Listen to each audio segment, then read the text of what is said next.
So this is another episode of my journey to the last one standing, which is going to be in July. And tonight I've got Ginny, who is taking me to the start line. And Ginny, allegedly, yeah.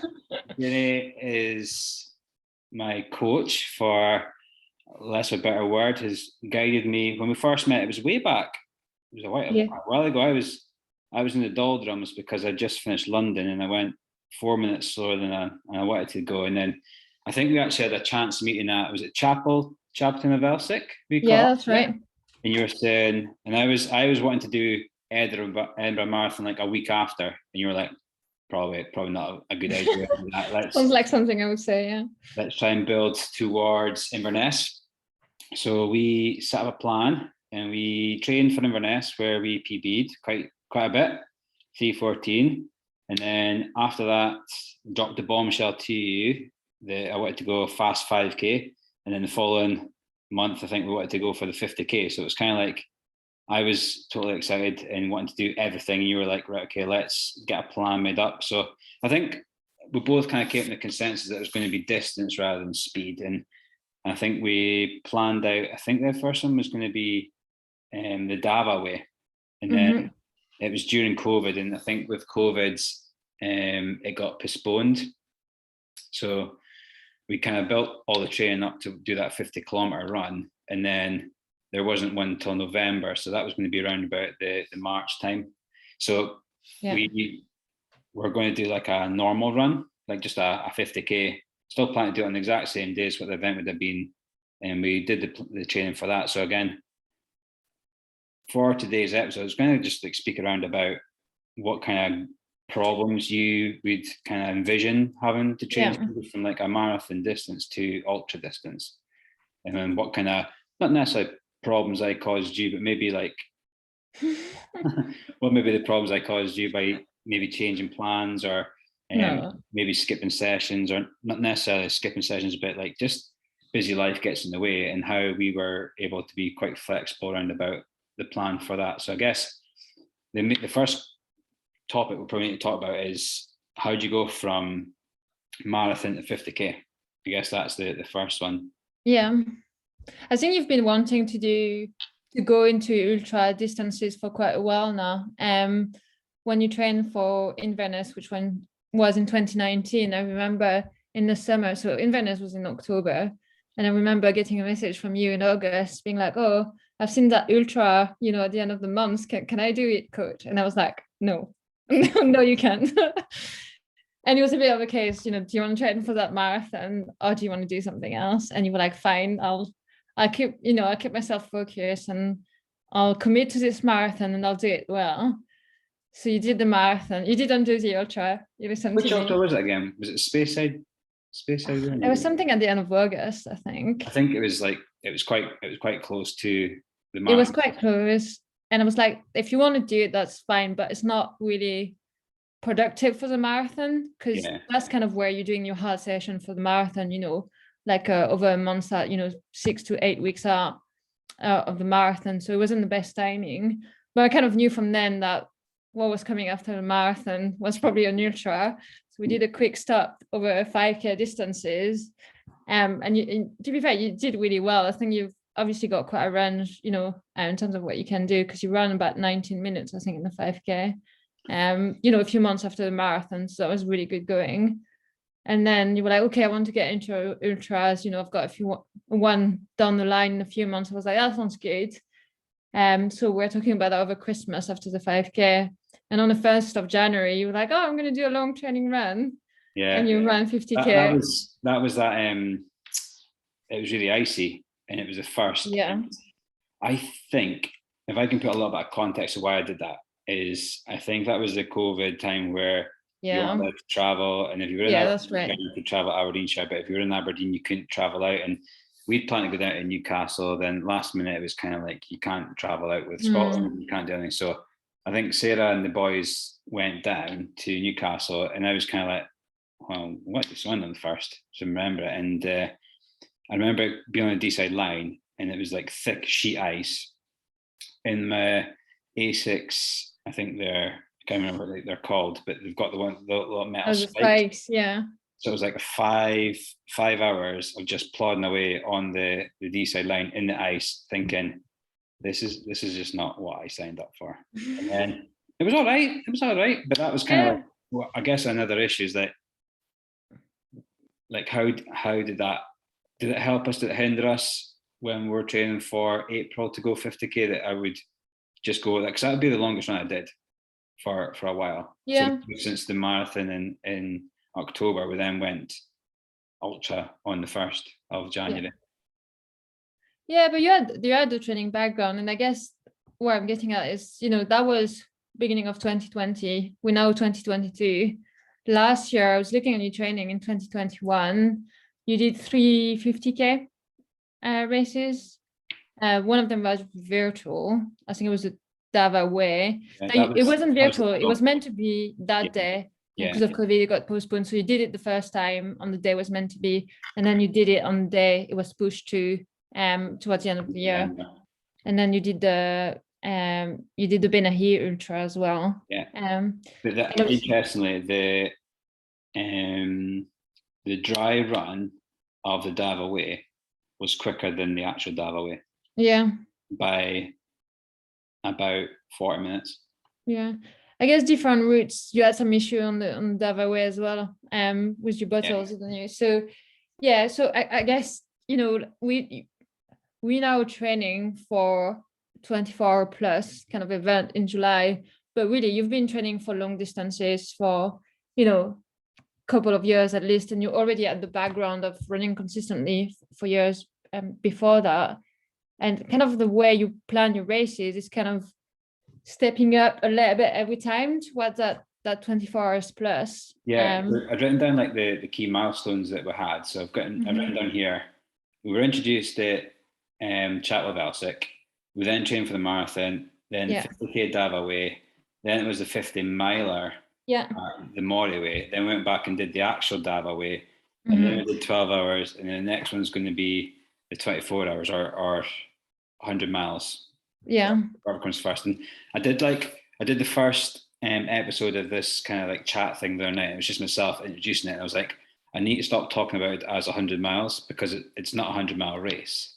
It's until you can't. It's over when, Yeah.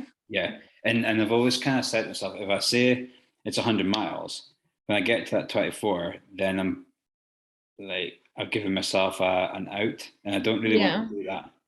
I want to kind of, if I'm feeling okay after 24, keep going, rather than thinking, okay, that's 24, that's 100 achieved, I'm going to stop now. Because I think I probably would take the easy way out if I got the choice to.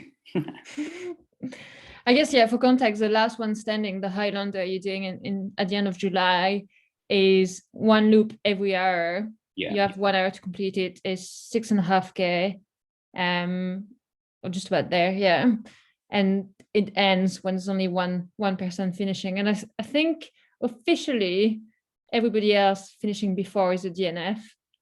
So there's only one winner. Exactly. Even the second place can go like. So in America, I think the record now stands at 90, which was a world record by 4 yards. And the guy that came second still broke the world record from previous races, but still DNF'd.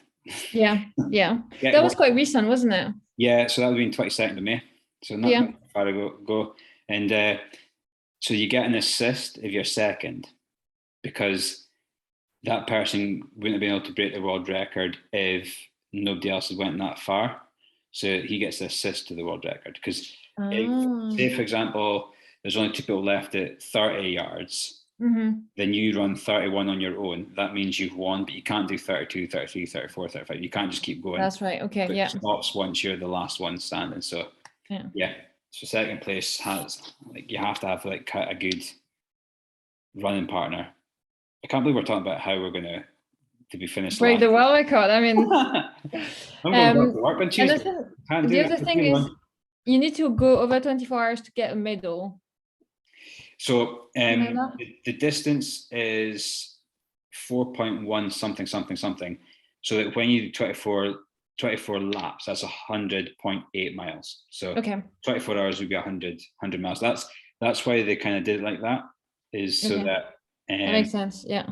When you complete your 24th lap or your 24th hour, that would be you getting your 100 miles. And the reason why I'm kind of describing how it works being one loop every hour is because obviously you have to make your kind of training specific to this.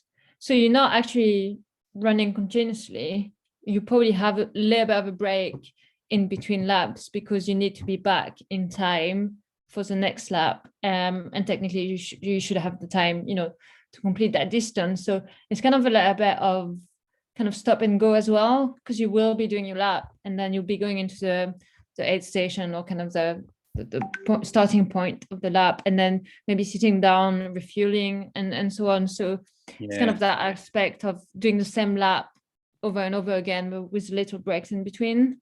I think a couple of cool things that we did and you put into the plan was, so on Hogmanay this year, and we did a 6 hour of that same kind of like routine. So at the beach, we'd run 4.1 miles on the hour every hour. And I think it was more to get into the mentality of you can't run the lap too fast, because then you're sitting about for 25 minutes. And then that's when you start to seize up. So it was getting used to that, first of all. We also did another one where we did a long, I think it was about a 3 hour run, but after every 10K, we'd walk for 3-4 minutes and then go into run again. So that was quite nice to get used to running again after stopping, because I think that was something that on paper you read it and think, well, that'd be easy enough, 3 minutes. Yeah, you think walking is easy, but actually you find you kind of stiffen up a little bit, and then it feels hard to get going again. So there was, like you say, there was a few things this year that were like that. There was another training run, which was doing every 3 hours AK run. That was kind of that was the day we managed to shoehorn in the beach bash Newbra, and it was got up early, did 8K, went back to bed, did a second 8K, went straight to Newbra, did the 10K race, and then we're messing about on the beach in the afternoon with the boys and a couple of friends. And then once I got back home, then went and did another 8K. And in the last 8K, I was thinking this is going to be a nightmare. But actually, the pace just naturally dropped down to what I was comfortable with. And I think that was a really good thing for me mentally or psychologically, thinking, oh, I can't do this, versus actually doing it, actually achieving it, saying it's not as bad as you make out. And I think that's been a huge thing with all them sessions, is when it looks like on paper versus what it feels like when you're doing it, it's completely different.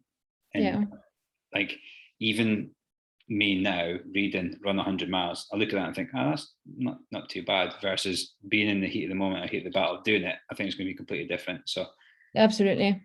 So I guess the point being, in the last 3 years, been building up the distance of a single run, and maybe in the last kind of 6 months, the emphasis has been kind of spreading that time on fit over a day. So through the session, where it's been either a run every hour for 9-12 hours, or it's been a run every 2 to 3 hours, but a bit longer, kind of doing those exercises, not only to see how it feels to run spread out through the day, but also what do you eat when you're kind of on the go all the time, what works for you. And I know you've kind of found that out as well as through the 50K and the 50 miler, but also the 12 hours you did recently. And that's kind of one of the best training run you could do for the last one standing, because that was 4 or 5 weeks ago, and you did over 100K in 12 hours. You can't really do that in training. I can't write down on the plan, go and do 100K in 12 hours. But do you know what's quite nice? It's like a nice stepping stone. So although absolutely, the 12 hour was like an event, in my head it was still, this is a stepping stone to July. And when I came into the aid stations, I was still thinking, right, okay, if I'm going to be finishing between 45 and 50 minutes, I want to take 15 to 10 minutes every time I come to the aid station, so it kind of replicates what time I would have when I'm doing that thing. And it always started from the same spot. So it was like you're going out for another loop. The loop was probably double what it would normally be, but that was okay from the structure of the day was the same as what the Highlander is going to exactly as well. But you know what another nice run was that helped was the Benny Ultra, because it wasn't running for the 5-6 hours. It was stop start walk, hilly, but walking with purpose rather than just walking with like easy. So that was quite nice because you were going between running, walking, but also it mimicked a little bit of the tiredness. So like, because it was quite rocky at the top of the bit, when you're fatigued, you need to make sure you're really concentrating on foot placement. And I felt that I learned a lot about that to take forward into when running tired, that foot placement's important and trying to make sure conscious of how you're hitting the ground. Which brings us on to the events coming up to now and the July. So the next one's like next weekend, which is a Saltire 24. That's right.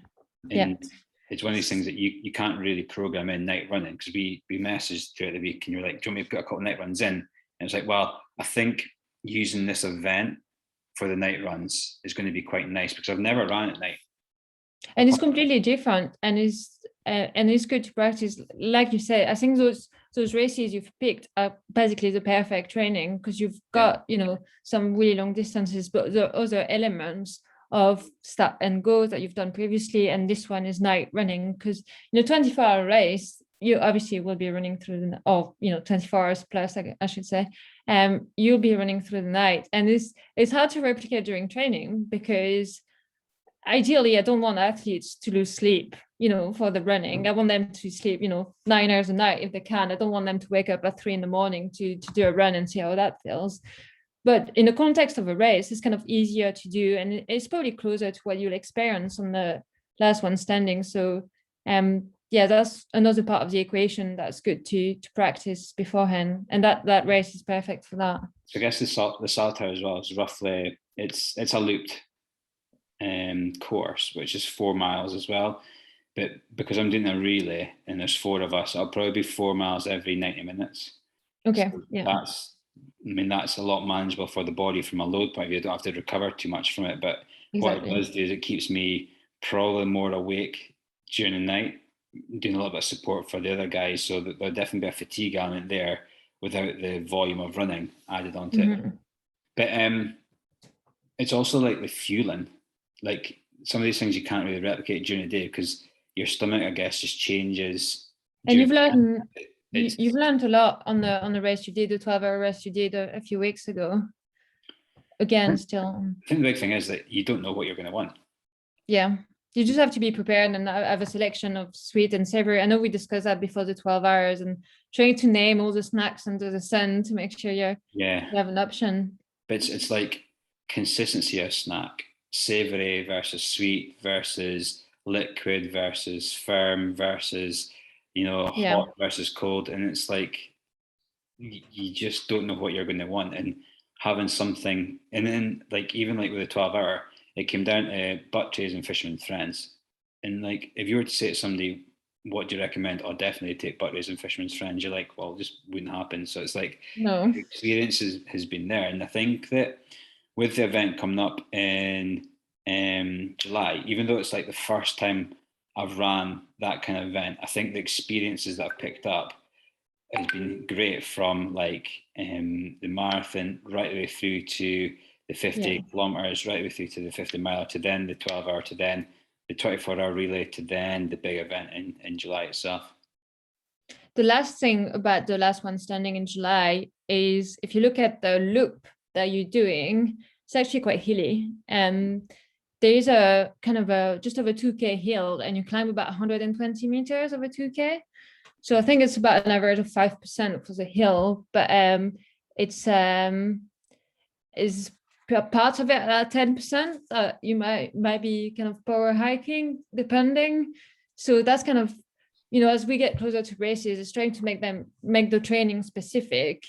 So toward the 12-hour race, which was kind of a flat sort of loop, there wasn't as much of a need of doing hills, but kind of in recent weeks and going towards July, we'll probably be doing a bit more hills just to prepare for that. And it's not necessarily hill reps kind of flat out, it's more that kind of switch of running on the flat to maybe power hiking on the hills. So kind of potentially longer hill reps. You've done a session this week, which was like 5-minute reps on a 5% hill, that kind of more specific to that.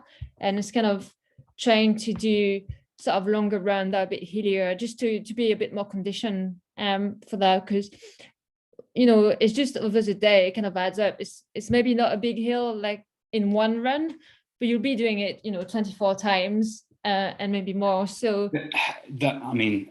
the hill in the first loop versus the hill in the 18th loop versus the hill in the 24th loop is going to be the same hill but completely different gradients in your head, because it was the same on the 12, like going back and forward to Achnagat. The first lap, it was like, oh, this is really, really flat. This is going to be a struggle because I'm going to be doing the same thing. But see, by about 8 hours in, you knew exactly where the incline was coming out of Achnagat back to Maud. You're like, oh my God, this is getting really, really steep. And it was the exact same hill. And it's amazing how tiredness just changes that kind of perception of what you're feeling. I was listening to a podcast today. It was it's called Bad Boy Running. I don't know if you came across it at all. No. It had on this lady who's been winning like backyard ultras out in America, and she made quite a good point. And she goes, "You're not going to win it in the first 3 or 4 hours. The biggest thing is you can't blow yourself up. So like the people that are trying to lead in the first 3 or 4 hours, that doesn't really do anything. So you kind of don't worry about being 150th after four laps, because as soon as the next lap starts, everyone's back to being first and second and third and 150th. So you're not like losing time or losing distance. The only thing is, if you start the next lap, it's equal to the person next to you. So it's kind of a different mentality as well, that you're not trying to keep. Yes, a good point. Yeah. But I say that's maybe something that has changed in the way you're racing, James, over the past kind of 2-3 years. Is your pacing has been kind of evolving, and I mean it's been spot on the last few races for sure. You've been so disciplined, and in the 12-hour race you've paced it so well. So I think a lot of that comes with the training.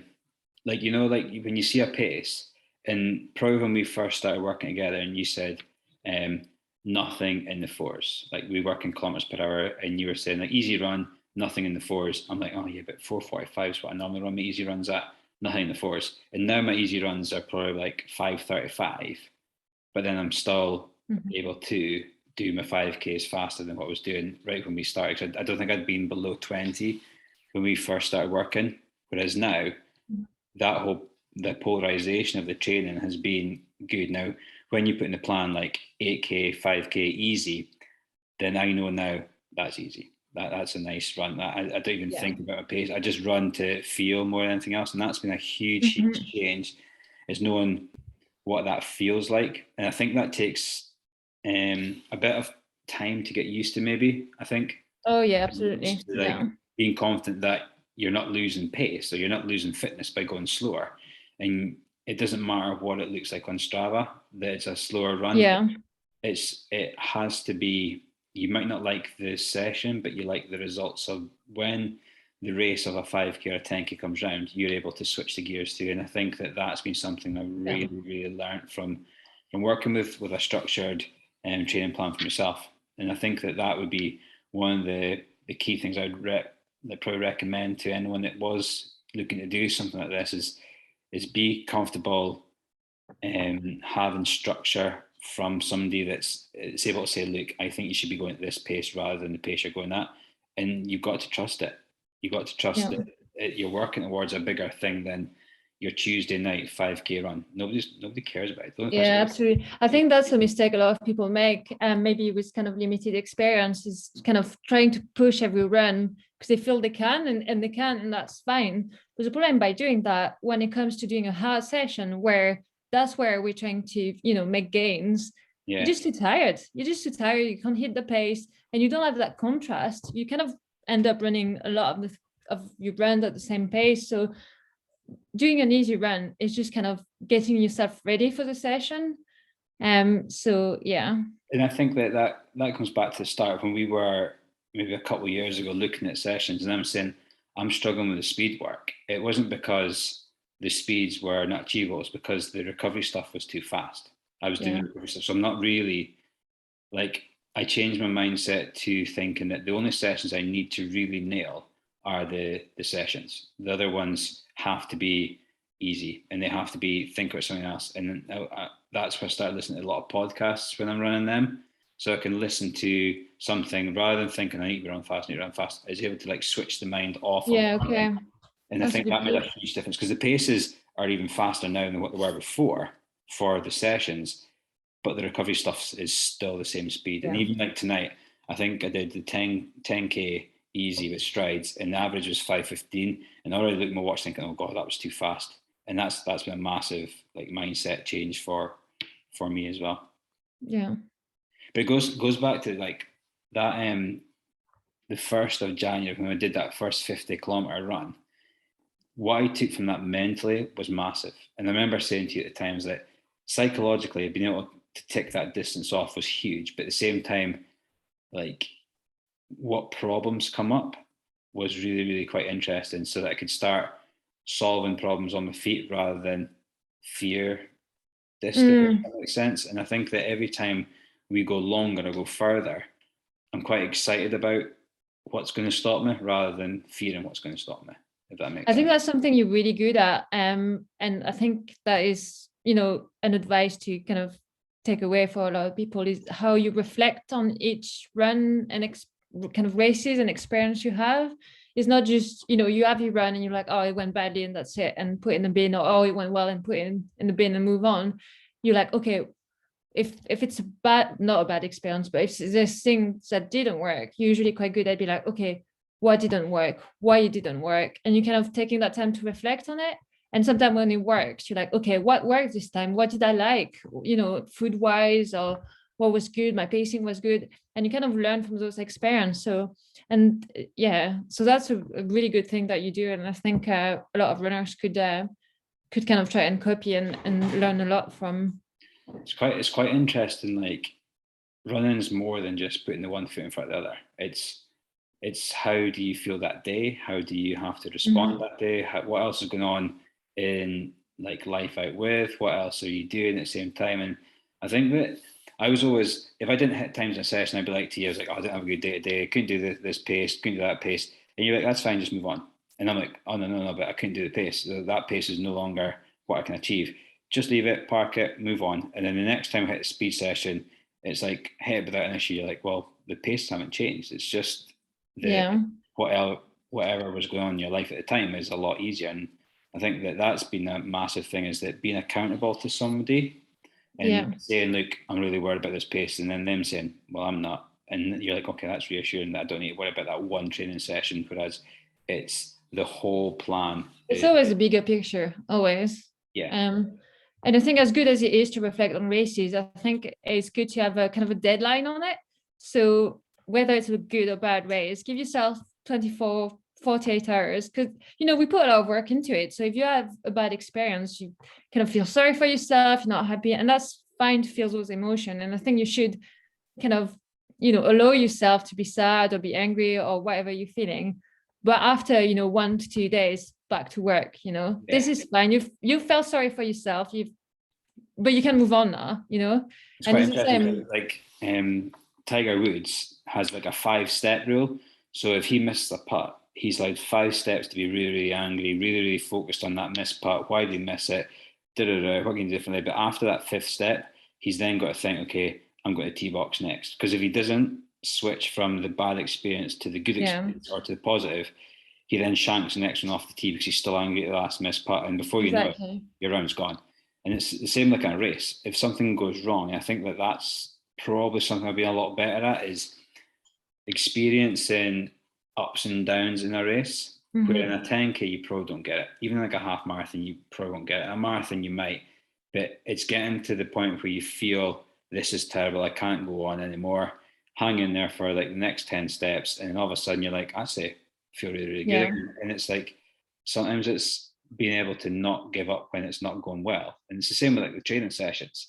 It's knowing what's like a shit quit and what's a legit quit. If you're legitimately quitting because your leg is sore and you can't run, or are you like maybe just you're not carrying out the session because maybe you just don't feel like it, or It's Yeah, and I definitely think warm, and I think it's being honest with yourself as well. yeah, and sometimes it's fine to have bad days. Sometimes we just have bad days, and there's maybe no reason for it other than it's a bad day, and it's just you have to move on. It doesn't define. One run doesn't define how good a runner you are or how much work you put into it. So But like, yeah, there's a few, like Courtney de Water. She like had maybe 20 hours of a bad day, but still hung in there when she couldn't take any fuel on board. And even that girl that was on the podcast tonight, she was like, I started the ultra, or the backyard ultra, in the first 12 yards or the first 12 loops.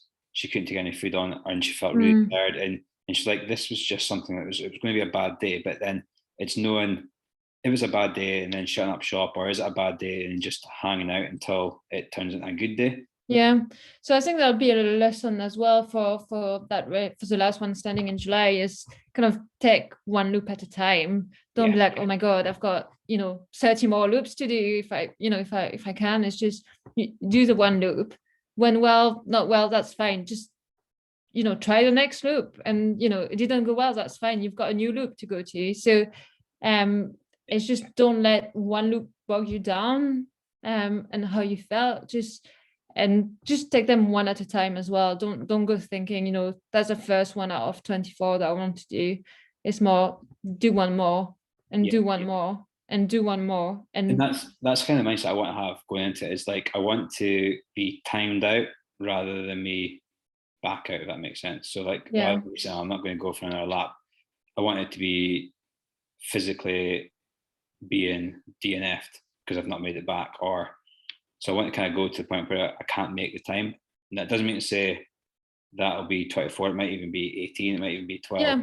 It's going to be one of these things that I want to kind of keep going until I can't physically make it round in that 4 miles or that hour of time. And it sounds really easy, like 4 miles in an hour. You're thinking 4 miles an hour, it's not too bad, but then again. Yeah, exactly. And to be fair, there's a bit of a hill. There's a bit of a hill in that loop, so that'll be, yeah.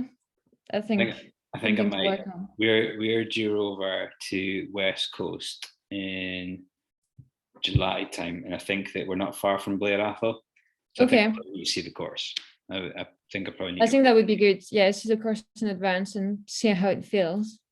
It doesn't look flat in 2D. I've plotted it on Strava, so that's why I know roughly what the hill. Just like a little flat. Yeah. If you look from above, yeah, it looks flat. But no, so after the Salter, we would have 6 weeks, 6 to 8 weeks before. What would our main goal or main purpose of our training be between then? Yeah, I think it'll be recover from the race you've just done. There will be, I think, probably a couple of weekends where it's kind of a run spread over the day. So not necessarily trying to hit big mileage, although it probably will add up to maybe kind of marathon distance on the day or something like that, but it will be spread over the day. So maybe, one run on the hour every hour for, I don't know, 8 hours, 6 hours, 8 hours, kind of trying to mimic that sort of kind of rest setup, and maybe find a loop that's got similar elevation as well. Kind of be in a rest condition. So we're so close to the race at this stage, or we'll be in kind of June after the race and July, that I want to be as specific as I can. So I'm not going to try, 3-4 hours long run, that's fine, and they have the place, but the format of the race is not quite like that. So I would want to be more specific and do kind of a loop course a few times, kind of with a bit of space in between. So something like that. And I think like getting back to finish at the house or at the car where I can lock up, because I think carrying fuel for that length of time, like a 3-4 hour run, is different from like a 1 hour where you've just got to carry like minimal kit.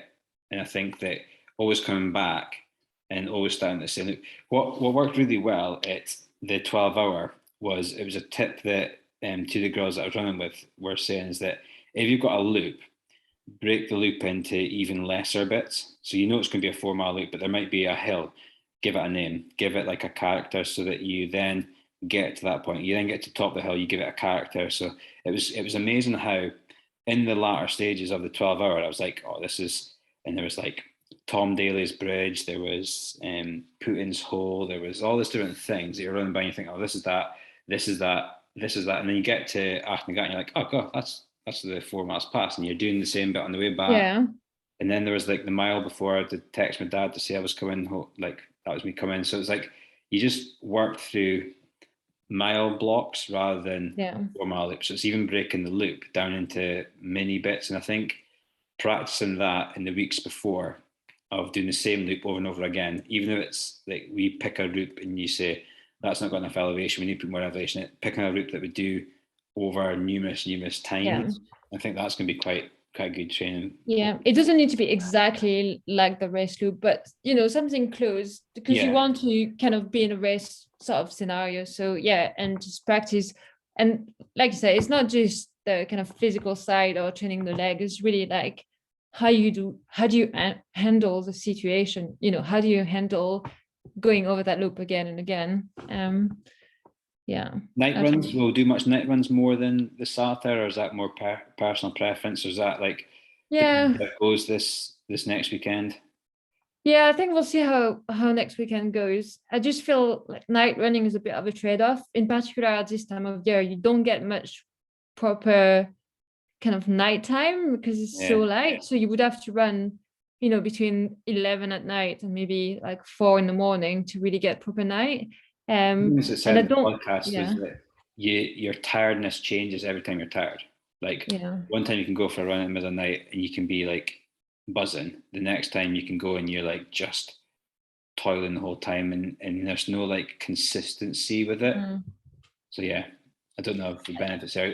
I mean, all the evidence and literature puts towards sleep as your recovery, and if we're doing such big mileage, we then deprive ourselves of something that might. Exactly, that's kind of my concern, is asking you to do night runs and then you're not having the quality sleep that you need for the training that you're doing. So it is kind of a bit of a trade-off. It might be okay to do 1 or 2 over the 6 weeks just to really get a feel for it, but I wouldn't do, I definitely wouldn't do that, weekly, just because if it's 1 run a week, well, 1 sleep a week, you're compromising. I just think it's too much. Yeah. And then the week of, we've got quite a nice little like taper. I think it's 10 by or 6 by a minute. Yeah, just kind of extended strides. Yeah. As it goes, feels quite nice to like when the volume, not necessarily the volume comes down a huge amount, but the intensity just backs off a little bit. And I always feel like going into the Dava, going into the 50 mile, going into the 12 hour, we've actually practiced the taper a few times now, and I've always like felt on race day, I feel really, really ready to go, rather than feeling overcooked or undercooked. I feel that we've got it quite right. And I think that's the importance of having these events lining up towards the July race itself. Yeah, no, absolutely. The training needs to be challenging enough that you're ready for race day, but you need to come off that and feel fresh on race day. So kind of, cutting back the volume a little bit, keeping a tiny bit of intensity so that you don't come feeling sluggish into the race. You feel like you've got a bit of a pep in your step. So yeah, it's usually been kind of a few 1 minute effort on the race week, just to keep the legs moving and make sure they're not stiffening up from kind of cutting the volume a bit. And that seems to be working for you. So kind of, keeping it that way. Perfect. Well, thank you very much. Anything else you think that we'd like to chat about or throw out there just now? I think we've covered quite a lot. I think to summarize up, it's been really not just since the turn of this year that we've been planning for this, it's probably been since the marathon in Loch Ness itself. And I think that the one thing I probably like to say is that impossible is nothing for anyone. Like I was a guy that was doing 5, 10Ks every other week. And then this is all of a sudden we're on the doorstep of 100 miles. And it's like, that is just something completely unheard of. So it's kind of like. And I mean, you've ticked off some pretty big distances already, 50K, 50 miles, 100K. And what's been impressive is how well you've recovered from those events as well. Yeah. So I just think it does really, really show how having structure makes a difference. yeah. So I don't think, like, I've got a list of the things here. I don't think they would be achieved if there wasn't like somebody to be accountable to, and I don't think I had the experience to do that. So I have to really thank you for the structure and also the accountability, but also the reassurance when things have went well. You said that's good, pat on the back. Things haven't went well, that's okay, that's fine, just move on. Yeah. And it's kind of like not getting too excited about when things go well, and also not getting too down when things don't go well. And I think that it's being consistent, not just on your training, but when you achieve something, be consistent in how you applaud yourself, and then being consistent with when something doesn't go well, how you don't get down it and just move on, park it, and then carry on. So that's always been quite nice, and I really appreciate all your work that's gone into It's been my pleasure. Yeah, and I've learned so much, and I think that that's something I recommend for people that listen as well. Is that if you are like working with a coach, challenge them, ask questions, have discussions, like really learn about why you're doing a session, what's the purpose of it, so that you can then feel that you're taking that experience into the race with you. And that's something that being able to ask you, what's this session for? What's the purpose? Why are we doing this? Or why are we doing walks when I don't really need to walk? And it's like, it all makes sense because it's a bigger picture than just the one session that you're doing. It's more the long-term goal.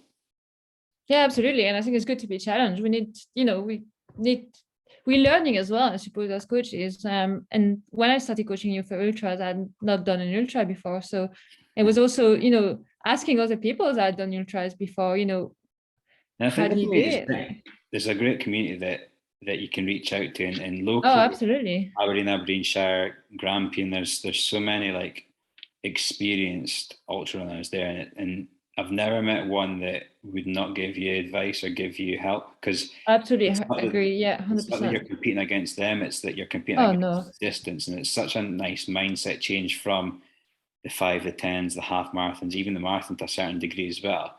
As soon as you nudge up that next level, it's just like it's a more of a family like I agree. Atmosphere, and that's been great as well. So yeah, if there is anyone looking to reach out to people, get in touch, and we can hopefully try and speak to other people. Or if you've got information you want to reach out to myself with, please just ask, and it'd be great to hear from you. Cool. Well, I'll pause the recording there. Thank you very much, Jenny. And 23rd of July. 24 plus miles.